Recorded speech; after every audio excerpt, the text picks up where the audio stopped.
Betting apps వల్ల అనేక మంది వారి విలువైన జీవితాలను కోల్పోతున్నారు. అయితే ఈ బెట్టింగ్ యాప్స్‌ను ప్రమోట్ చేస్తూ కూడా అనేక మంది కోట్ల రూపాయలు దండుకుంటున్నారు. సో, ఈ బెట్టింగ్ యాప్స్ ప్రమోట్ చేయడం వల్ల మిగతా వారు అమాయకులంతా కూడా ఇవన్నీ నిజమైనవేమో, ఇందులో నిజంగా డబ్బులొస్తాయేమో అని చెప్పి నమ్మి మోసపోతున్నారు. సో, అటువంటి వాటి జోలికి పోకూడదు. అలాగే అటువంటివి ప్రమోట్ చేసినా కూడా అదొక పెద్ద క్రైమ్. సో, అటువంటి ప్రమోట్ చేయకూడదని చెప్పి కూడా పెద్ద ఎత్తున ప్రమోషన్ జరుగుతుంది. సో, ఇదంతా ప్రమోషన్ జరగడానికి ఒకందుకు కారణం ఆర్టీసీ ఎండీ ఉన్నటువంటి సజ్జనార్ కూడా.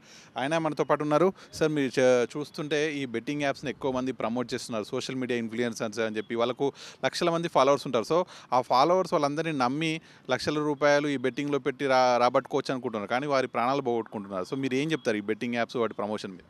అంటే చాలామంది ఈ ఒక్క బెట్టింగ్ యాప్స్ చూసి చాలామంది భ్రమలో పడిపోతున్నారు. ఏమంటే మనము ఈ సోషల్ మీడియా ఇన్‌ఫ్లుయెన్స్ చెప్పడంతోని మనకు చాలా డబ్బులు వస్తుంది అని చెప్పి అది అంతా ఒక భ్రమలో ఉండి వాళ్ళందరూ కూడా మళ్ళీ ఇన్వెస్ట్ చేయడము, తర్వాత కోల్పోవడం జరుగుతుంది. చాలామంది ఈ మధ్యలో కూడా చూస్తుంటారు. యంగ్ యూత్ ఫ్యామిలీస్ చాలామంది నష్టపోవడం జరిగింది. సో, అందరూ కూడా ఈ ఒక బెట్టింగ్ యాప్స్ నుంచి దూరం ఉండాలని చెప్పి నేను ఆల్మోస్ట్ లాస్ట్ 4, 5 మంత్స్ నుంచి క్యాంపెయిన్ చేయడం జరుగుతుంది. ఇప్పుడు చాలామంది కూడా నాతోని ఈ మూమెంట్‌లో రావడం జరిగింది. చాలామంది సోషల్ మీడియా ఇన్‌ఫ్లుయెన్సర్స్ కూడా చాలామంది ఇది తప్పని చెప్పి కూడా కొంతమంది చేస్తున్నారు. చాలామంది కూడా ఇది ప్రమోట్ చేస్తున్నారు. వాళ్ళు కూడా మీరన్నట్లు చాలా అంటే చాలా డబ్బులు చేసుకుంటున్నారు. సో, వాళ్ళేదో చేసుకొని మళ్ళీ ఏం చేస్తున్నారంటే బయట ఏదో నేను సమాజ సేవ చేస్తున్నాను, నేను అది చేస్తున్నానని చెప్పి అనుకుంటున్నారు. అదంతా భ్రమలో. ఎవరు కూడా ఈ యొక్క సోషల్ మీడియా ఇన్‌ఫ్లుయెన్సర్స్ కానీ ఈ బెట్టింగ్ యాప్స్ జోలికి పోవద్దు. మీరు పోతే మీరే నష్టపోతారు. చాలామంది ఇప్పుడే ఆల్రెడీ నష్టపోయినారు. అట్‌లీస్ట్ ఇప్పటి నుంచి అదురు మనం స్టాప్ చేయాల్సిన అవసరం ఎంతో ఉంది. బెట్టింగ్ యాప్స్ కూడా సార్ స్టార్టింగ్‌లో కొంత ఇన్వెస్ట్ చేయగానే కొంత రిటర్న్స్ ఇస్తున్నారు వాళ్ళకు. సో, దాని ద్వారా అది నిజమేనేమో అని నమ్ముతున్నారు. మనం ఎంత చెప్పినా కూడా వాళ్ళు నమ్మట్లేదు. ఫస్ట్ ఒక ₹1,00,000 పెడితే వాళ్ళకు ఒక 50,000 అట్లా రిటర్న్స్ ఇస్తే సో, ఇది నిజమేనేమో అనుకునే భ్రమలో ఉన్నారు. సో, అట్లాంటి వాటిని ఎట్లా గుర్తించాలి మరి? ఎట్లైనా వాళ్ళకి తెలిసిపోతుంది కదా! మీకు ఒకసారి ఆ యాప్స్ వచ్చిన తర్వాత ఇది వస్తుందంటే ఫస్ట్ ఆఫ్ ఆల్ ఆ యాప్స్‌ని డౌన్‌లోడే చేసుకోవద్దు మీరు. ఆ బెట్టింగ్ యాప్స్ జోలికే పోవద్దు. మీరేదో వాళ్ళు ఫస్ట్ స్టార్టింగ్ వస్తుంది, తర్వాత వస్తుంది అనేది అది కరెక్ట్ కాదు. సో, అది అంతా కొన్ని ఉద్యోగాలు లేక ఈజీ మనీకి అలవాటు పడ్డ వాళ్ళు మరి అందరూ డౌన్‌లోడ్ చేసుకొని చేస్తున్నారు. అంతా మీరన్నట్లు కొంతమంది ఫేక్ యాప్స్ క్రియేట్ చేసి ఇప్పుడు మీరు ఇట్లానే మీరు కొంచెం షేర్ ట్రేడింగ్‌లో కూడా మీరు చూసుంటారు. కొంతమంది ఇనీషియల్‌గా డబ్బులొస్తుంది వాళ్ళు ఇన్వెస్ట్‌మెంట్ చేస్తేనే. మీరు డబ్బులు డ్రా చేయకపోతే రాదది. మీకు స్క్రీన్‌లో చూపిస్తారంట. సేమ్ ఇట్లానే ఇది కూడా ఉంటుంది. ఏమంటే బెట్టింగ్ యాప్స్‌లో ఉన్నప్పుడు మనకు డబ్బులొస్తుంది, డబ్బులు కనిపిస్తుందని చెప్పి వాళ్ళు again they will start doing it. So, అట్లా చాలామంది నష్టపోతున్నారు. సో, ఆ జోలికి పోవద్దని చెప్పి నేను కోరుతున్నాను. అంటే ఇవి మనము ఎంత చెప్పినా కూడా అవేర్‌నెస్ చేసినా కూడా గ్రామీణంలో కావచ్చు చాలామంది పూర్ పీపుల్ కొత్త యంగ్ పీపుల్ అంతా కూడా వీళ్ళు వీటిలలో ఇన్వెస్ట్ చేస్తున్నారు. సో, వీటిపైన అటు ప్రభుత్వం కావచ్చు, కేంద్ర ప్రభుత్వాలు కావచ్చు ఎటువంటి చర్యలు ఇంకా తీసుకుంటే బావుంటుంది? అదే ప్రజల్లో అవేర్‌నెస్ తీసుకోవాలి. ప్లస్ వీళ్ళు ఎవరెవరు ప్రమోట్ చేస్తున్నారు, యాప్స్ ఎక్కడి నుంచి అప్‌లోడ్ అవుతున్నాం అనేది కూడా మనము డీటెయిల్‌గా ఎంక్వైరీ చేయాల్సిన అవసరం ఉంది. యాప్స్ ఎక్కడి నుంచి అప్‌లోడ్ అవుతున్నాం, ఎవరు చేస్తున్నారు, ప్లస్ అదేవిధంగా వీళ్ళని ఎవరు ప్రమోట్ చేస్తున్నారు, ఎవరు లాభం పొందారనేది కూడా మనము క్లియర్ కట్‌గా ఇన్వెస్టిగేట్ చేస్తే బయటపడుతుంది. బట్ అప్పటిదాకా మనం నష్టపోయిన తర్వాత చేయకుండా ముందే మనమే అవేర్‌నెస్ క్రియేట్ చేస్తే ఇంకా బాగుంటుంది. ఆల్రెడీ చాలా మన స్టేట్ లెవెల్ కూడా చేస్తున్నారు. సెంట్రల్ కూడా చాలా I4C ద్వారా కూడా వాళ్ళు కూడా చేస్తున్నారు. ప్రజలు అర్థం చేసుకోవాలి. ఎందుకంటే ఈ కొత్త రకంగా ఎప్పుడో ఒక ఫ్రాడ్స్ వస్తున్నారు. మీరందరూ చూసారు కదా! అవును. మీరు అనేది కూడా కరెక్టే సార్. ఎందుకంటే మీరు మొదటి నుంచి కూడా ఒక ఆమ్వే లాంటి ఒక చైన్ ప్రొడక్ట్ బిజినెస్‌లు వాటి మోసాల మీద మీరు ఫైట్ చేశారు. ఆ తర్వాత చైనా లోన్ యాప్స్ వాటి మీద కూడా ఫైట్ చేశారు. ఇప్పుడు మళ్ళీ ఈ బెట్టింగ్ యాప్స్ వాటిని ప్రమోట్ చేస్తున్న వాళ్ళ మీద కూడా ఫైట్ చేస్తున్నారు. అంటే ఇట్లా సంవత్సరానికి ఒకసారి ఒక మోసాలు జరుగుతూనే ఉన్నాయి. మీరంతా సామాజిక బాధ్యతగా మీరు ఫైట్ చేస్తున్నారు. కానీ ఇది ఇట్లా ఎన్ని రోజులు మీరు ఒక్కరు ఫైట్ చేసినా కూడా ఇది ఆగదు కదా! సో, దీనిపైన ఇంకా రెగ్యులేషన్స్ కావచ్చు, ఈ రూల్స్ ఎట్లా వస్తే ఇవి పూర్తిగా తగ్గే అవకాశం ఉంటుంది? అంటే డెఫినెట్లీ మనం అవేర్‌నెస్ ఇప్పుడు మీరు చూస్తుంటే కూడా ఇప్పుడు లాస్ట్ డిజిటల్ అరెస్ట్ గురించి కూడా మన గవర్నర్ అయిన ప్రధానమంత్రి గారు మాట్లాడారు. మాట్లాడిన తర్వాత కూడా ఆల్మోస్ట్ తగ్గిపోయింది. అంటే ఒకసారి అవేర్‌నెస్ వస్తే డెఫినెట్లీ అంతకుముందు కూడా చూస్తే మీకంతా ఓటీపీ ఫ్రాడ్స్ అయ్యేది. మళ్ళీ మీకు బ్యాంక్ ఫ్రాడ్స్ వచ్చిన, OLX ఫ్రాడ్స్ వచ్చింది. ఇట్లా రకరకాల ఫ్రాడ్స్ వస్తూనే ఉంటాం. బట్ మనము పబ్లిక్‌లో అవేర్‌నెస్ చేస్తే అట్‌లీస్ట్ కొంత అవేర్‌నెస్ వచ్చి ఇది ఆగే ఉంది. గవర్నమెంట్ కూడా ఆల్రెడీ ఈ రెగ్యులేషన్స్ పైన ప్లస్ స్టేట్ కానీ, సెంట్రల్ కానీ ఆలోచన జరుగుతుంది. డెఫినెట్లీ వచ్చే రోజు ఇంకా మంచి స్ట్రిక్ట్ రెగ్యులేషన్ వస్తామని చెప్పి మనం ఆశిస్తున్నాం. మీరు వేరే అంటే ఎక్కడ ఏ ఉద్యోగంలో ఉన్నవాడు ఇప్పుడు ఆర్టీసీలో ఎండీగా ఉన్నారు. అయినప్పటికీ కూడా ఒక సామాజిక బాధ్యత ఇది చేస్తున్నారు. ఎందుకు మీరు ఈ బెట్టింగ్ యాప్స్ వీటన్నిటిని ప్రమోట్ చేసేది ఇదంతా ఒక నేరం కాబట్టి వీటిని కట్టడి చేయాలి అనేటువంటి బాధ్యత మీరు ఎందుకు తీసుకున్నారు? అంటే మీకు ఎక్కడ కలిచివేసింది మిమ్మల్ని?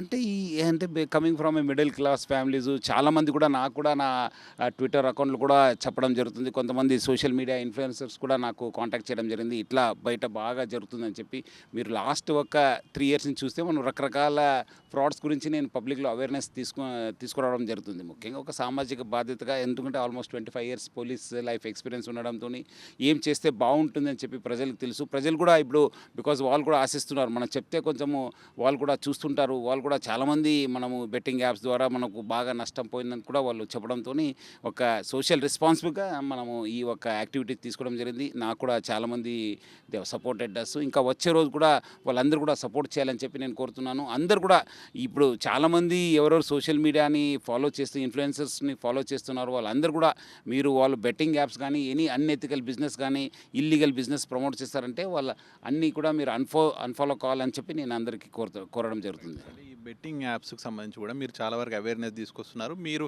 చెప్పిన దాన్ని బట్టి ఈ సోషల్ మీడియా ఇన్ఫ్లుయెన్సర్ కూడా వాళ్ళు కూడా కొన్ని వీడియోస్ చేస్తున్నారు ఇవన్నీ చేయకూడదు అనేటువంటిది కూడా. అయినప్పటికీ కూడా చాలా వరకు బెట్టింగ్ యాప్స్ కొన్ని వందల యాప్స్ కూడా వస్తున్నాయి అవైలబుల్. సో వాటిపైన కంట్రోల్ చేయాలంటే మీరు ఏమైనా లేఖలు రాసే అవకాశం ఉందా, లేకపోతే పోలీస్ డిపార్ట్మెంట్కి ఏమైనా అవకాశం ఉందా, సెంట్రల్ గవర్నమెంట్కి ఏదైనా లేఖలు రాసావు? అదే మనము వచ్చే రోజు ఇది ఒకసారి అయిన తర్వాత ఇంకా కొంచెం అనాలిసిస్ చేసి డెఫినెట్లీ వాళ్ళ కన్సర్న్ అధికారుల దృష్టికి తీసుకెళ్ళడానికి నా వంతు కృషి చేస్తాను. బెట్టింగ్ యాప్స్కి సంబంధించి కూడా ఎవరైతే నేరస్తులు కావచ్చు, నిందితులు వీళ్ళంతా ఉంటారో వాళ్ళు దొరికితే ఎటువంటి శిక్షలు ఉండే అవకాశం ఉంది? వాళ్ళలో భయం రావాలంటే అవి ఎట్లా ఉంటాయి సార్? అవి ఇప్పుడు ఆల్రెడీ మన బిఎన్ఎస్ కింద కూడా మనకు ఇది ఉంది, ప్లస్ అదేవిధంగా ఐటీ యాక్ట్ కింద కూడా కొన్ని సెక్షన్ పెట్టడం జరిగింది. సో డెఫినెట్లీ వాళ్ళకు ఒకసారి కేస్ బుక్ అయితే మళ్ళీ వాళ్ళు ఎట్లా అంటే చాలా తవ్వడం జరుగుతుంది. వాళ్ళు ఎవరు ఏం చేశారు, ఎక్కడెక్కడి నుంచి చేశారు, ఎంత సంపాదించారు, ఎన్ని ఆస్తులు చేశారని చెప్పి ఉంటుంది. తర్వాత కూడా శిక్ష పడే అవకాశం ఉంటుంది. సో ప్రమోట్ చేసే వాళ్ళు కూడా, ఎందుకంటే ప్రమోట్ చేయడం కూడా ఇల్లీగలే కదా, ఫస్ట్ చేయించడము ఇల్లీగల్ అయితే ప్రమోట్ చేయడం కూడా ఇల్లీగలే ఉంటుంది. సో ప్రజలు కూడా అర్థం చేసుకోవాలి, ఎవరు కూడా ప్రమోట్ చేయవద్దు, ఎవరు కూడా వాళ్ళ జోలికి పోవద్దు. అంటే ఈ బెట్టింగ్ యాప్స్కి సంబంధించి మీరు గుర్తించినంత వరకు, మీరు ఇంతవరకు అవగాహన వచ్చిన వరకు వాళ్ళ బిజినెస్ ఏ మేర ఉంది సార్? వాళ్ళు ఎన్ని కోట్ల వరకు ఇట్లా? అది ఎస్టిమేట్ చేయడం చాలా, ఎందుకంటే చాలా వేలాది యాప్స్ వచ్చావు కదా. సో ఇవి కాంట్ ఎస్టిమేట్. అది ఒకసారి ఎవరినో మనము డీటెయిల్గా ఇన్వెస్టిగేట్ చేస్తే అప్పుడు బయటపడితే it must mean thousands of crores only. అంటే ఒకటి క్రికెట్ బెట్టింగ్ అని కావచ్చు, లేకపోతే కలర్స్ బెట్టింగ్ అని చెప్పి ఇట్లా రకరకాలుగా బెట్టింగ్స్ వస్తూనే ఉన్నాయి. గ్రామీణంలో ఉన్న వాళ్ళు దీనికి తొందరగా అట్రాక్ట్ అవుతున్నారు. సో తల్లిదండ్రుల బాధ్యత కూడా ఎంతవరకు ఉండాలి? ముఖ్యంగా ఎందుకంటే there is no short cut to earn money. కష్టపడితేనే డబ్బులు వస్తుందని చెప్పి మన పిల్లలు కూడా, మనం పేరెంట్స్ చెప్తూనే ఉండాలి. వాళ్ళు కూడా అవగాహన క్రియేట్ చేయాలి. మనకు కూడా ఎవరు యూత్ ఉన్నారు మన మీద ఖాళీ కూర్చున్నాను కానీ మనము we should go for this అనేది కూడా వాళ్ళు ఆలోచించాలి. ఎవరు కూడా ఈ బెట్టింగ్ యాప్స్కి జోలికి పోవద్దు. ప్లస్ అదేవిధంగా మన రిలేటివ్స్ కావచ్చు, ఫ్రెండ్స్ కావచ్చు, పేరెంట్స్ కూడా వాళ్ళ పిల్లలు ఏమాదిరి యాటిట్యూడ్నల్ చేంజ్ వచ్చిందా, వాళ్ళు ఏమాదిరి డబ్బులు పోగొట్టుకొని డిప్రెషన్లో వెళ్ళిపోతున్నారా, లేదంటే బయట కూడా ఏం చేస్తున్నారు, బయట ఏమాదిరి అప్పులు చేసుకుంటున్నారా, ఫ్రెండ్స్ దగ్గర డబ్బులు అడుగుతున్నారు. చాలామంది రిలేటివ్స్ దగ్గర నాకు 5,000 10,000 ఇవ్వు అని చెప్పి అడిగినప్పుడు వాళ్ళు సీరియస్ తీసుకోవాల్సిన అవసరం ఉంది. ఎందుకంటే ఏమి ఇంత అయిన తర్వాత ఎందుకు డబ్బులు తీసుకుంటున్నారు అనేది వాళ్ళు ఎప్పుడు కూడా ఆలోచన చేస్తుండాలి. సో పేరెంట్స్ కూడా కొంచెం రెస్పాన్సిబుల్ బిహేవ్ చేస్తే బాగుంటుంది. నడుస్తున్నటువంటి ఈ సోషల్ మీడియా క్యాంపెయిన్ అంటే బెట్టింగ్ యాప్స్లో అమౌంట్ పెట్టకూడదు, అలాగే వాటిని ప్రమోట్ కూడా చేయకూడదు అనేటువంటి దాంట్లో చాలా వరకు తెలిసిపోయింది ఇది ఒక. సో నెక్స్ట్ లెవెల్లో మీరు ఇంకా ఏం చేయబోతున్నారు? అదే ఇప్పుడు ఎవరెవరు చేశారు డెఫినెట్లీ వాళ్ళని ఐడెంటిఫై చేసి వాళ్ళు ఏం చేశారనేది మనము చేయాల్సిందో. ఆల్రెడీ ఇప్పుడు వైజాగ్లో ఒక కేసు కట్టడం జరిగింది, సూర్యాపేట కూడా కేసు కట్టడం జరిగింది. ఆ కన్సర్న్ అధికారులతో కూడా మాట్లాడడం జరుగుతుంది. సో వాళ్ళు కూడా డీటెయిల్ ఇన్వెస్టిగేషన్ చేస్తే ఒక హోలిస్టిక్ పిక్చర్ వస్తుంది, ఏమైంది, ఇది ఎట్లా చేశారనేది. దాని తర్వాత మనం నెక్స్ట్ యాక్షన్ ప్లాన్ చేసుకోవచ్చు. అయితే ఆ బెట్టింగ్ యాప్స్ వల్ల అనేక మంది మరణాలు జరుగుతున్నాయి. అమాయకులు అందులో బెట్టింగ్ పెట్టి వాళ్ళు అటు డబ్బే కాదు వాళ్ళ ప్రాణాలు కూడా పోగొట్టుకుంటారు. సో అలాగే సోషల్ మీడియా ఇన్ఫ్లుయెన్సర్స్ ఈ బెట్టింగ్ యాప్స్ను ప్రమోట్ చేయడం ద్వారా అమాయక ప్రజలు వాటిని నమ్మి మోసపోతున్నారు. సో ఇప్పుడు ప్రస్తుతం ఐపీఎస్ సజ్జనార్ అయితే దాని మీద పోరాడుతున్నారు. ఈ బెట్టింగ్ యాప్స్ అనే జోలికి పోకూడదు, అలాగే ఎవరైతే సోషల్ మీడియా ఇన్ఫ్లుయెన్సర్స్ ఉంటారో వాళ్ళు కూడా వీటిని ప్రమోట్ చేయకూడదు అని చెప్పి ఆయన బలంగా చెప్తున్నారు. సో చాలామంది దీని పట్ల అవేర్నెస్ పొందాలి, బెట్టింగ్ యాప్స్ జోలికి పోకూడదు అనేటువంటిది ఆయన చాలా స్పష్టంగా చెప్తున్నారు. వీడియో జర్నలిస్ట్ మహేష్తో కలిసి సాగిరెడ్డి, సాక్షి న్యూస్, హైదరాబాద్.